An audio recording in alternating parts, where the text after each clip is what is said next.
لاہور سے خبر شامل کرتے ہیں، جہاں لالی ووڈ کی معروف اداکارہ نیلو بیگم کو مداحوں سے بچھڑے 4 برس بیت گئے۔ نیلو بیگم سرگودا کے مسیحی گھرانہ میں 30 جون 1940 کو پیدا ہوئیں۔ نیلو بیگم کا پیدائشی نام سینتھیا الیگزینڈر فرنانڈس تھا۔ وہ ایک پاکستانی تجربہ کار فلمی اداکارہ تھیں۔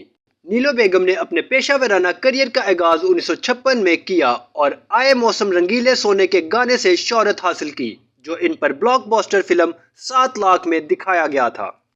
وہ معروف فلمی اداکارہ شان شاہد کی والدہ بھی تھیں۔ شان کی والدہ نیلو بیگم 80 سال کی عمر میں انتقال کر گئیں۔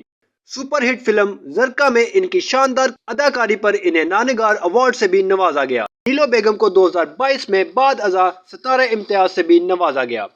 ان کا انتقال 30 جنوری 2021 کو لاہور میں ہوا۔ معلومات کا قابل اعتماد ذریعہ CRC۔ جڑے رہیں CRC کے ساتھ۔